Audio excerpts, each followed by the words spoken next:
everyone. In this part of the podcast, we're going to talk through all the different things that were announced as part of the Specialist Game Studio. So that's Warhammer the Old World, Necromunda, and Horus Heresy. There you go. I know what things are, don't I, Phil? Yeah, they're all the things. All the things. No Blood Bowl, though. No Blood Bowl. Unbelievable. No Adeptus Titanicus, or whatever it was. Imperialis. Legions Imperialis. Whatever happened to that, eh? No, it's still going. Still going. Oh, yeah, that's true. They just did Dark Mechanicum or whatever it was for that. Yeah. Anyway, so, yeah, Specialist Game Studios are continuing to smash out quality releases, and there is no finer example of this than Warhammer the Old World. Although, to be fair, in the case of the Old World, it's just obviously a series of re-releases for the most part. And we were hit with a beautiful reveal for the High Elves. Now, I'm going to assume that the majority of our listeners have some affinity, awareness, or prior exposure to High Elves. But if you don't, they are essentially elder in the fantasy world, and they were synonymous for being dead good. That's kind of the way the elves go. They're one of those elements of the Warhammer hobby that is a kind of constant. Elves be good. Who would have funked it, right? Yeah, no matter what setting, they're always good. The progenitor for that was High Elves.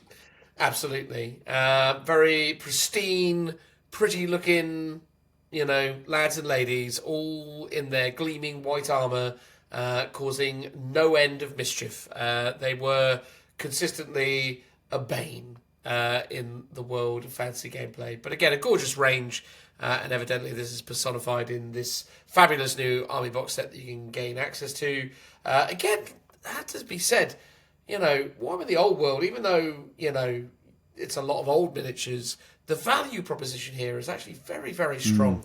What you're seeing here represents a pretty significant portion of your potential high elf army. And again, this plus a few additional bits, maybe some bolt throwers, a dragon or two, an eagle, some other on-foot heroes, you're pretty much there. I mean, it's a pretty compelling offer in terms of the kind of barrier to entry, albeit you obviously have to deal with some more advanced modelling techniques if you're dealing with some of the resins or even some of the metal sculpts. And definitely the old kits have a number of nuances to them that the modern plastics have definitely seen themselves around. But yeah, for the whole, I think it looks like a great box set. I mean, what's your vibe on the elves, Phil? I mean, they're elves, so they're my sworn enemy if I'm a dwarf player. So That's it. So I don't like them on that front, but they're still great models.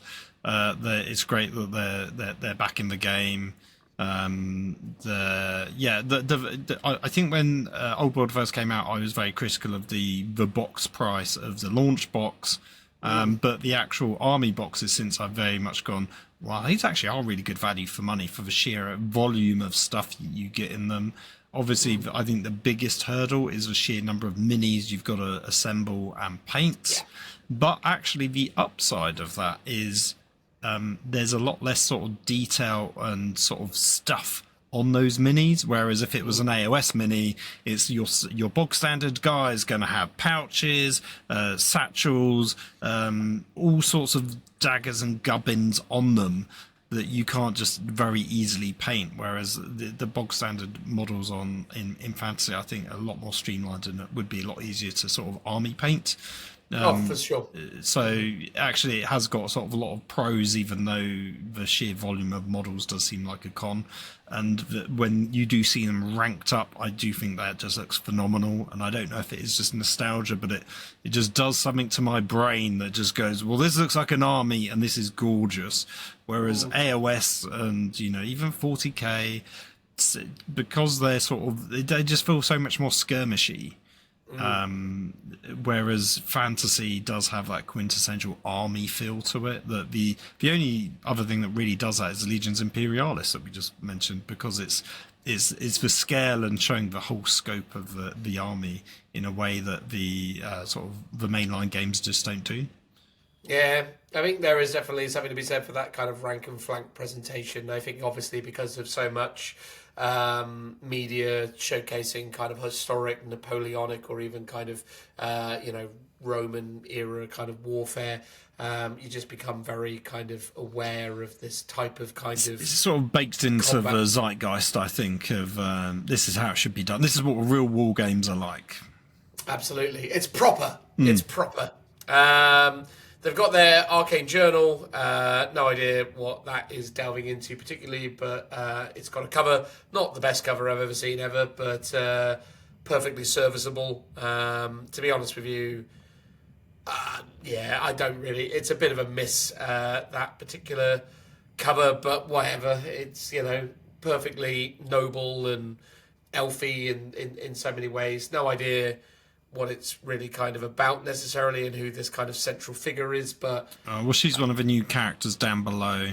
oh, fine. So we'll get to that in a moment. I do love the art style of these covers. I think they look great, and they're all very consistent as well. Clearly the same artist, or if it's not the same artist doing all of them, the artists are all working on all sort of design, being briefed to do the design in the same style, which does make me think it's probably all one person. But even if you don't like, I mean, I like it. It's serviceable. It's fine. Yeah. It's just, it's very static, and I mean, it's fine. I know they've got a lot of they're like. all very much armies lining up to do battle rather than which is sort of what fantasy is. Like we were just saying, it is just ranks of stuff lining up against each other.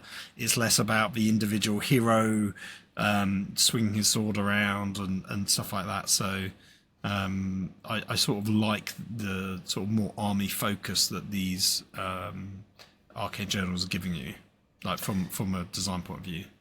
Yeah, I agree. I think again, if I remember correctly, the Tomb King one was a bit more dynamic in some of its presentation, but whatever. It's fine. And we'll have lots of fun stuff in it.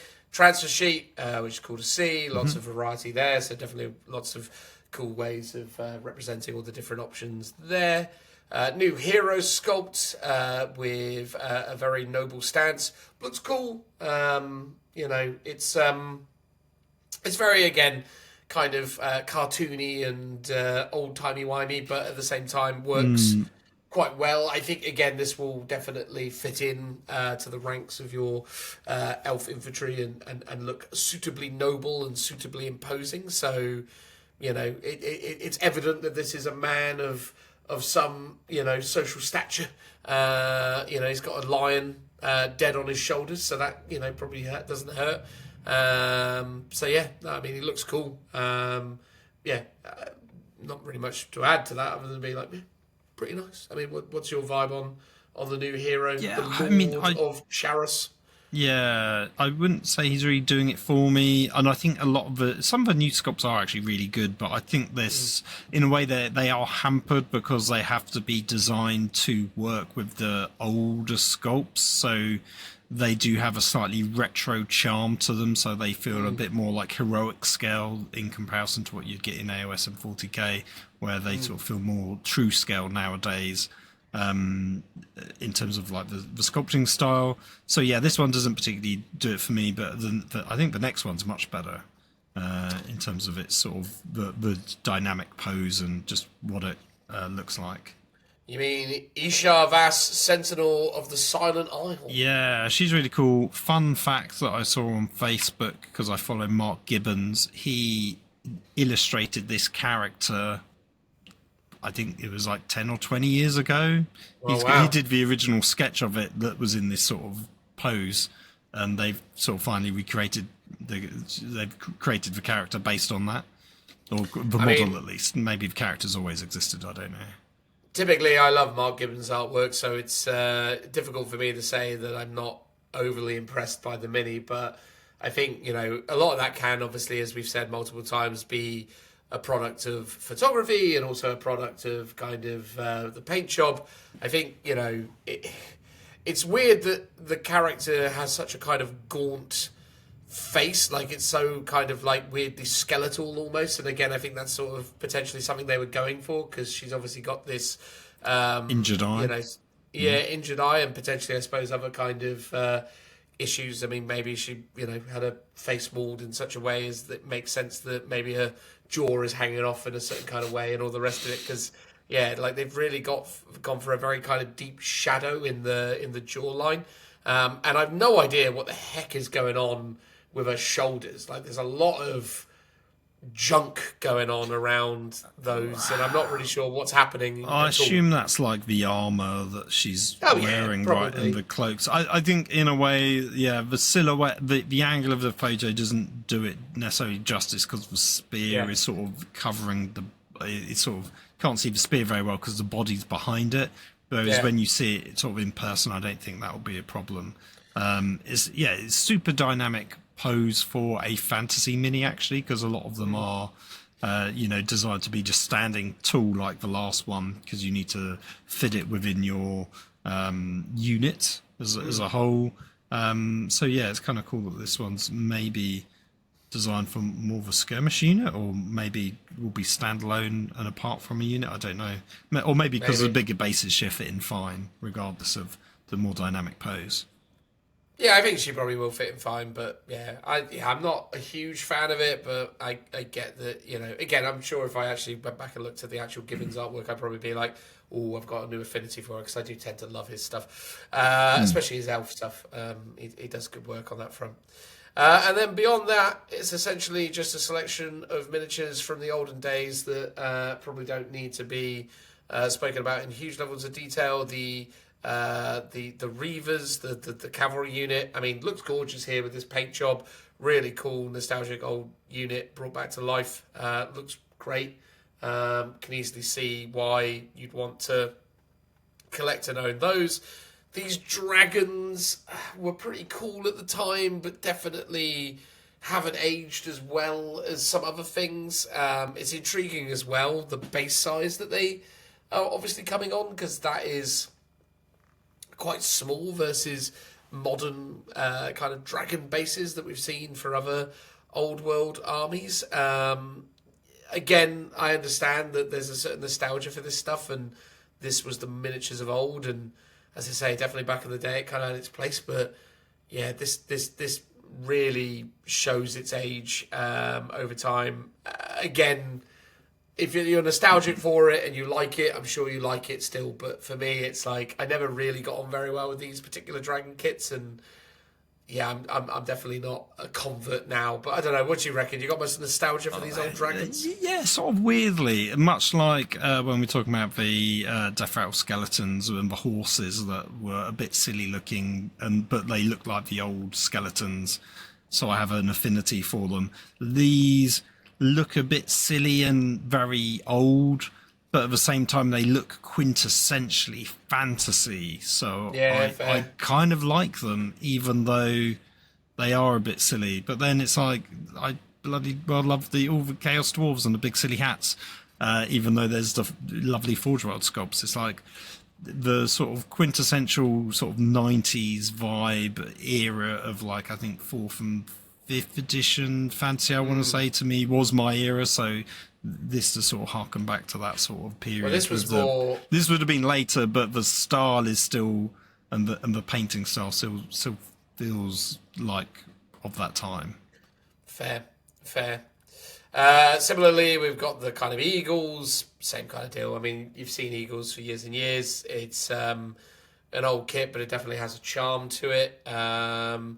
What I really quite like is some of these hero sculpts that they are bringing out. So, like the sorcerers, or the wizards rather, the hero, the banner or the battle standard bearer, the hero on horse, the wizards, the guy kind of sat atop a pile of rocks. Yeah, the old elf hero minis are pretty cool for the most part, and maintain that kind of vibe. And again, you're going to get the old clamshell plastic geezer. Yeah, the guy at the end with the sort of fireball. Yeah. He is so much like the Lumineth Realm Lords, and obviously the Lumineth are the AOSified version of the High Elves. But this guy is very quintessentially like, they've taken his design aesthetics with like the moon symbol on his helmet and the sort of more samurai style sort of armor, and you can tell like that's the direction that they went in.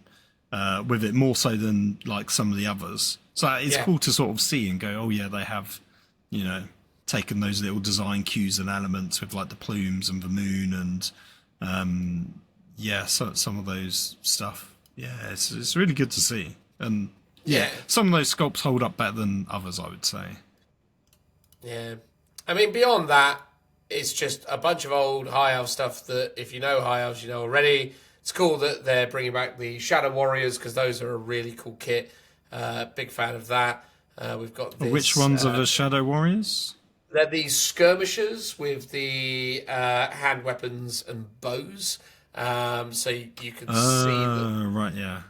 Yeah, I they're see. really cool kit. With the sort of masked helmets, which is... Yes, correct, yeah. Yeah, they were introduced in 8th edition High Elves and very, very, very cool sort of skirmishing unit.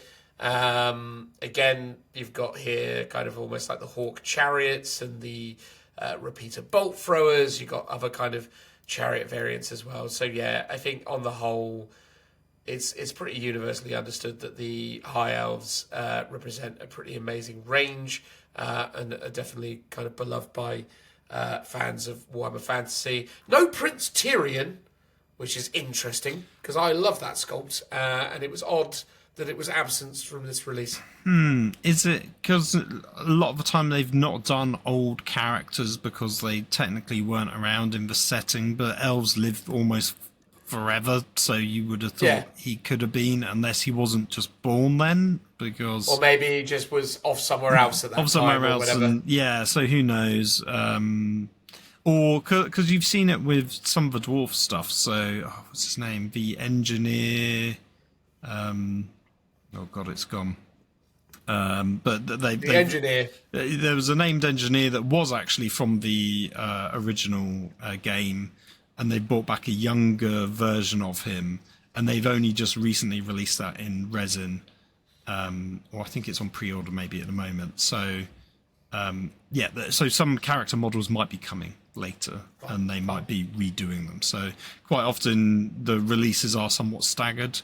Like you'll get an initial wave, and then they do, because they haven't announced any like made to order stuff where they go, here's the nostalgia range of High Elves, which we might get, or might see some of the older like High Elves on dragons, for example, from the more fourth ed style. So that'll be interesting to see what they come up with for those. Well, if they give us a Lord Tyrion, not Lord Tyrion, Lord Tyrion, whatever his name is. Yeah, sorry, I get confused now because I still keep thinking I'm talking about the guy from Game of Thrones. If they give us that guy, I'm probably going to pick him up just because he's such a kind of iconic old mini.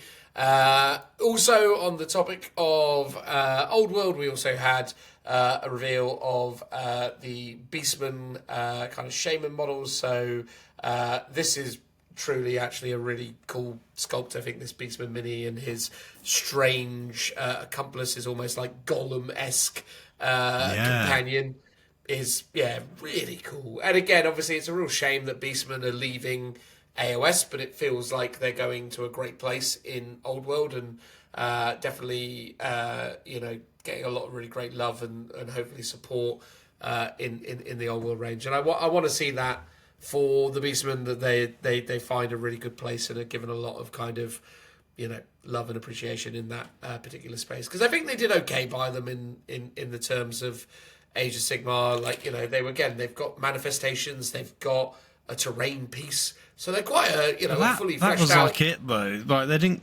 Did they get any new units? They got one new. They got character characters for sure. Yeah. They got characters. They got a few bits and pieces. It felt like, had it not been for them moving over to Old World, that they were probably on the verge of a range refresh. But hopefully, in the round of Old, they'll get some. Because this is a great start. Yeah, it'll be interesting if because I think they only did one character. I could be wrong, but they definitely did a character for the old.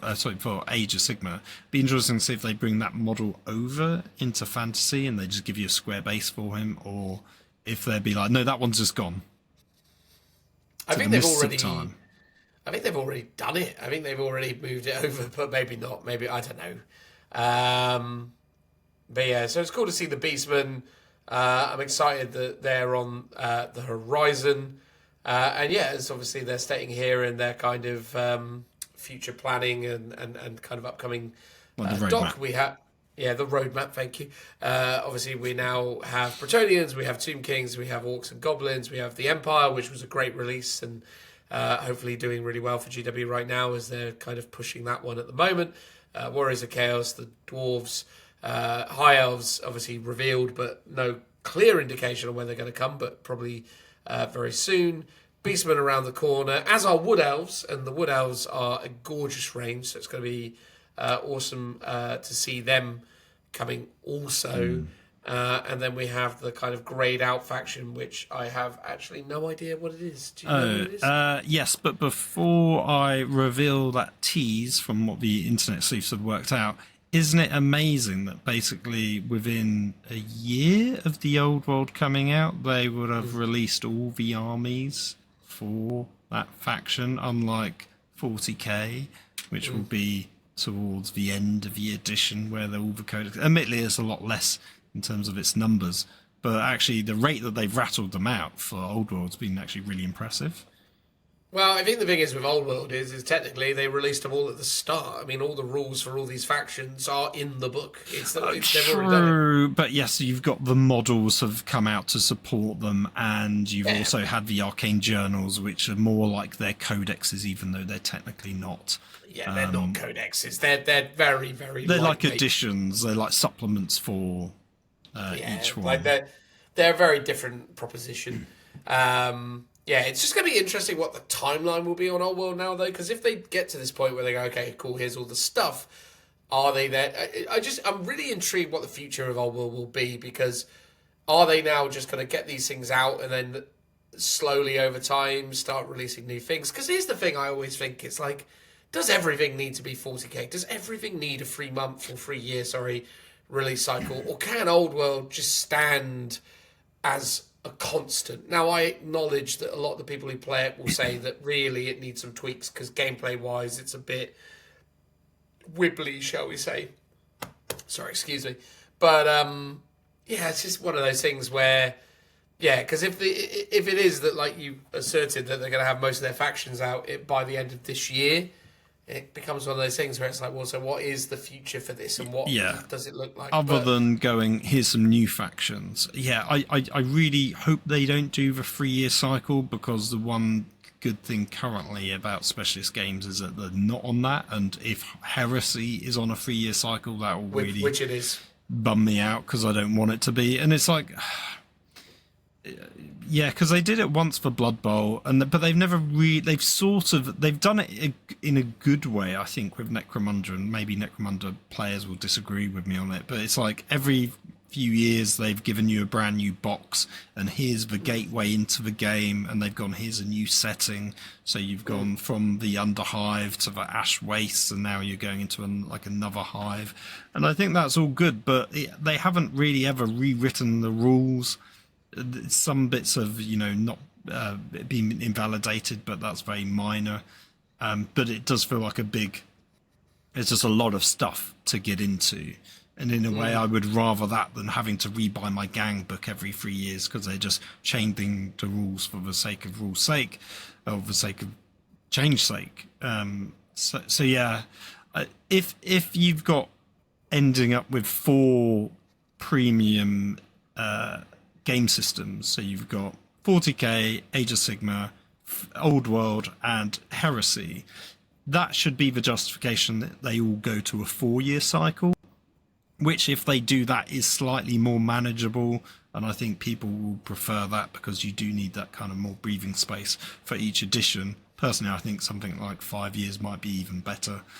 I personally think, look, 40k is 40k. You have to kind of constantly release 40k, because that's what the market demands, because that's where GW prints money. So I get that, and you do that for 40k, fill your boots, but everything else doesn't have the same sort of thing. I think most of these games would do better just to be kind of left to sort of consistently grow and build over longer timelines. But I think Heresy 1, the first edition, did really well, and that was like a 10-year thing before they updated it. Oh, yeah. And if they had just kept releasing black books to increase the sort of the units or the story elements to it, people would have been fine with that. I don't think people were really desperate for like a new edition, but people were very good at sort of homebrewing and sort of fixing things where it was needing to be done. And yeah, are there maybe tweaks in the old world that are needed? Cool, but can we just get some FAQs to do that, or a supplement that does that, rather than completely redoing the edition? It's like, I've only just bought the big book for the old world. I don't want that to be invalidated immediately. I want those tomes to live with me for a while, so they are sort of treasured possessions, and the edition becomes, I don't know, something more than what it is. Whereas the 40k editions are almost meaningless at this point because they're so quick, and before you even get the hang of it, there's another one coming in another year's time, for example. So I think I do agree with that. I think a longer time period to sort of sit and brew and stew and play with those editions makes those editions more impactful. So then when the changes come, people actually want those changes. Yeah, but the problem is they don't make as much money if they do that, do they? So it just becomes, True. Yeah. And in terms of the reveal, what is it, Phil? It's cafe. So if you zoom in on it, it's basically people have matched up the artwork. I can't zoom in on it, but it's fine. Yeah. It's I think it's like a ship or something. But yeah, basically cafe, which is effectively China in the old world, Nice. which has a full army in Total War. And the interesting thing about the Total War one is the devs basically said that I think it was Games Workshop, I presume, that produced it, basically did an 8th army book for them, and basically treated the army as if it was a fantasy army rather than a digital game army. So they looked at it much more from. So in theory, everything in Total War could be valid units just ready to go, not from a design point of view, but from a concept point of view. So it seems like they've done a lot of that groundwork already for it. So that would be really interesting. And obviously Kislev was the other one that they teased along with Cafe at the very start of the sort of the initial road to the old world, before the old world was coming about, and then they sort of announced that they were changing their mind and those things weren't coming. So Kislev is another strong proposition as a new faction that could come out at some point down the line. Obviously you've still got the Legends units, the Chaos Dwarves, for example, sort of like Grave Lords or whatever their fancy equivalent was called. Vampire Counts, that's it, yeah. So you've got those as prospects, but maybe they will forever just be separate because of Age of Sigmar and the more recent model lines that will be coming out for them. Indeed. Cool, so that's one with the old world. Looks cool. Excited to see it. I'm enjoying, it from a kind of Tomb King perspective at the moment. And yeah, definitely keen to try and play more of it this year. Next is Necromunda. Again, I'm just going to rattle through this because, truth be told, I kind of getting towards the late evening and I want to go to bed. This is Ash Waste Nomads. So basically new kind of elite Ash Waste Nomads for use in your games of Necromunda. Obviously, GW has somewhat migrated away from the Ash Waste kind of gameplay experience that was made available a few years ago, but still the Ash Waste Nomads have become a really beloved faction because they're just really cool minis and they ride around on big bugs, and there's something inherently awesome about that. So yeah, they've decided that obviously they want to keep supporting it as they go into the Underhive and do all the crazy stuff that they're doing in the broader Necromunda world. And these minis, much as has been the case for the Nomads, are really cool. They're very melee focused. The idea is that they kind of pop out from the sandy dunes and start, smashing stuff up. Somewhat inspired, even the name Shadar Hunters, very, very Dune-esque. I don't know what you're talking about, Phil. It's an entirely original idea. Yeah. How dare you? No one has watched some recent movies or read the books and been inspired in any way, shape, or form. No. I mean, the minis are originally. Yeah, Yeah, the minis are okay. They're not really selling it to me, but then I don't know. I like the Nomads. I think they're Oh, super cool, but the like the these nomads are on bugs were phenomenal. I really like those. incredible. The on foot ones haven't gripped me in quite the same way as the bug ones, but maybe I just love the bug people, the bug things more. Yeah, the on foot ones are the original ones are really cool. These elite ones are also nice as well, but I'd be intrigued to know how kind of flexible they are as a kit. It seems like they're quite one dimensional, which is fine. It's just, Yeah. it's what it is. It's interesting that they're doing more Ash Waste stuff, but then actually all of the recent squat releases were all for Ash Waste and not for I can't remember what it's called, the Under High, the Yeah, the whatever the dark thing is. Yeah, yeah. yeah. They've also got these worm creatures that accompany them and probably cause all sorts of havoc. So yeah, sort of your tremor babies that come along and cause a ruckus, which is great to see. Yeah, they really remind me of the Necron Tombstalkers. I think they're Yeah, called they definitely have that Tombstalkers. vibe. Yeah, yeah. The Forge World kits, which I always wish I bought because that was phenomenal, and that was one of the few models that really made me want to do Necrons years and years ago. Yeah, very similar vibe, which I don't know if that's deliberate or not, but maybe it's a nice little nod to that mini. As maybe the Necron saw these guys and did some designs based on them. Indeed, that's a nice insectoid creature. I'll have that. Yeah.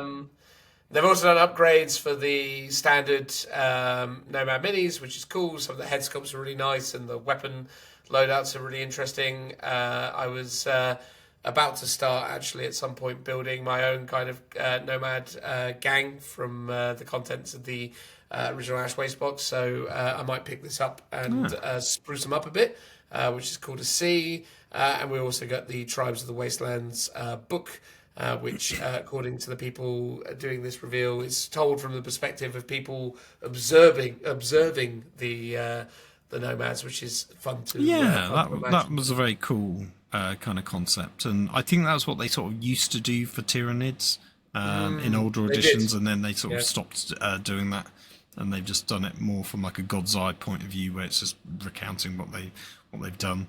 But yeah, this is cool. I like the concept of like almost like codexes for the gangs. I think that's really cool and interesting. So it's good that they're getting the support that they need.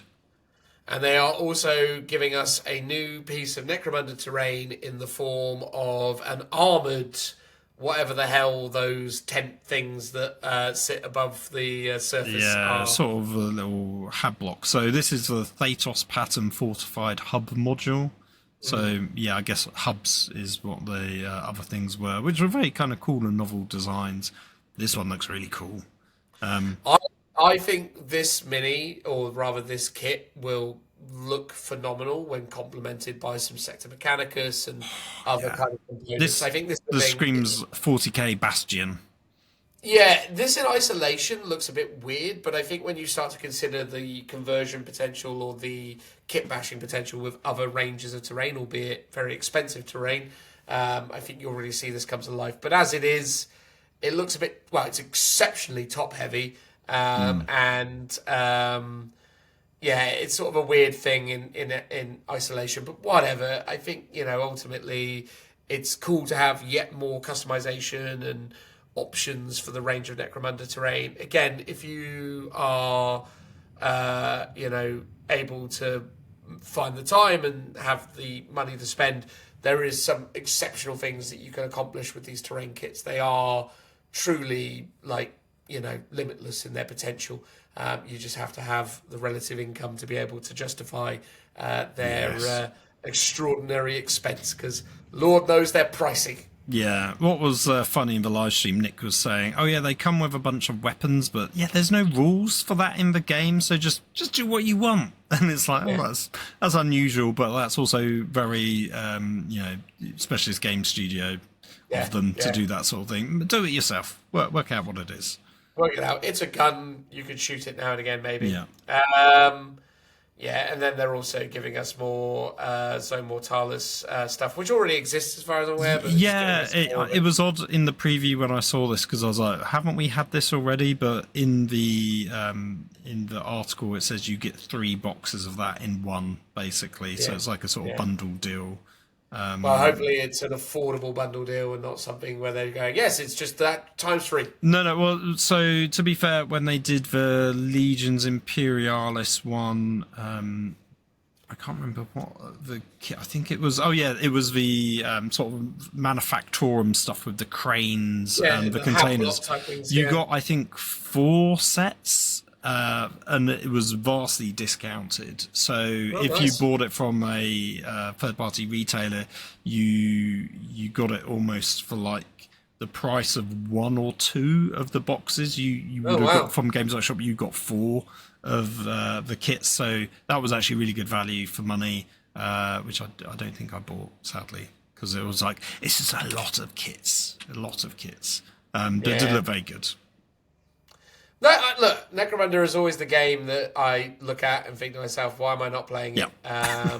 Because, and again, I've got the collection. I can look to my right and see a bunch of Necromunda stuff that I've bought. I just haven't gotten around to do. So maybe 2025 is my year. I doubt it. I'm very Skaven focused at the moment, but we'll see. Yeah, you never know. I say every year we should just pick a specialist game to play for that year in addition to the other stuff. Unfortunately, the other stuff being 40k and AOS just takes up all our time. Yeah, that's basically the and problem. this podcast. So for listeners at home, it's their fault we don't get to play such glorious games like Necromunda. Exactly. We could have been, anyway, is what it is. And then lastly, there's a new robot for Mechanicus in Horus Heresy. I don't know enough to tell you exactly what's different about it, but it looks like it's got a big gun on its shoulder and some kind of like laser cutter, punchy fist thing that's like a new addition. So yeah, the arm I think is new. I think the laser cannon, the shoulder mounted thing, I think there was a variant with that, but I'm not entirely sure. We don't know, Phil. This is the problem right now. We're just delving into stuff that we just don't get in any way, shape, or form. But it looks cool. That's all I can really say about it. It's a freaking cool robot. Although now in plastic. Now in plastic. I was talking to Joe about this because he's built a few of them. Oh, he knows. And he was like, I hate these things in so much as I love them, but putting them together is just an absolute nightmare. I've seen quite a few people actually miss resin miniatures. I'm one of them myself because I've seen people work on the newer plastic Heresy kits and they've gone, it's just so many parts to do something. I think it was someone was complaining recently about like one of the power fists, and it's like, it's like 5 different bits to make this one power fist. But in resin, that would literally just be one piece. You would clip off a gate and then clean up the seam lines on it, and you're done. Whereas, the plastic equivalents are just a bit of a pain to build. Yeah, I mean, again, great looking stuff, but just, at the end of the day... It's for trade-off, to make it cheaper, basically. Yeah, but it's not even that cheaper, really. It's no, sort of like... it's cheaper, but not cheap enough that you, in terms of what you'd have expected it to be. It's almost like if you do that kind of cost to time kind of index, really actually paying the extra 50 quid for the resin is probably actually worth it in the grand scheme of things. Quite possibly. It depends obviously what your hourly rate comes in at.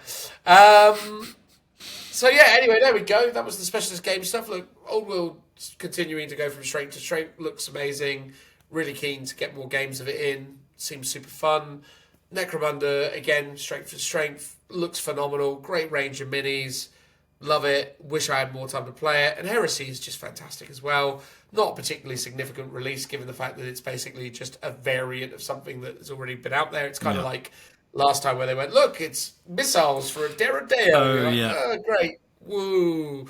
But yeah, look, on the whole, it can't all be home runs when it comes to this stuff. But it's not that I dislike any of this stuff by any stretch of imagination. But, understandably, it's a bit lighter than the Emperor's Children and what's going on with AOS. But yeah, on the whole, I'd say it was a good set of reveals.